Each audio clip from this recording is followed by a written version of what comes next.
అమ్మవారి ఒడిలో ఉన్న ఈ పిల్లవాడు ఎవరో మీకు తెలుసా? పూర్వకాలం తారకాసురుడు అనే రాక్షసుడు భూమి, పాతాళం, ఆకాశం అన్నిటినీ జయించి దేవతలందరినీ భయపెడుతున్నాడు. ఈ రాక్షసుడికి శివుని కుమారుడే తనని సంహరించగలడనే వరం ఉంది. ఈ వరం కారణంగా రాక్షసుడిని ఎవరూ చంపలేకపోతున్నారు. అయితే సతీదేవి తన తండ్రి దక్షుడు శివుణ్ణి అవమానించడంతో అగ్నిలో దూకి దహనం చేసుకుంది. తన సతీమణి దహనం అవ్వడంతో బాధతో శివుడు లోకానికి దూరంగా పూర్తిగా ధ్యానంలో నిమగ్నమయ్యాడు. ఓవైపు రాక్షసుడి ఆగడాలు పెరిగిపోతున్నాయి. ఇక చేసేది ఏమీ లేక దేవతలందరూ అమ్మవారిని శరణు వేడితే పార్వతీదేవి మళ్లీ జన్మించింది. అలా మహాశివుడు పార్వతీదేవి దివ్య సంగమంతో ఒక కాంతమయ బిడ్డ పుట్టాడు. అతడే స్కందుడు.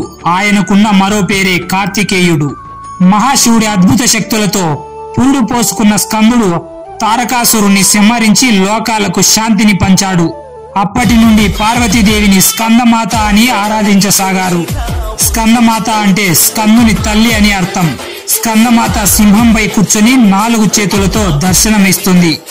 2 చేతుల్లో పవిత్రమైన పద్మాలు, ఒక చేత్తో తన బిడ్డ స్కందుని ఒడిలో కూర్చోబెట్టుకుని మరో చేత్తో భక్తులను అభయముద్రతో ఆశీర్వదిస్తూ దర్శనమిస్తుంది.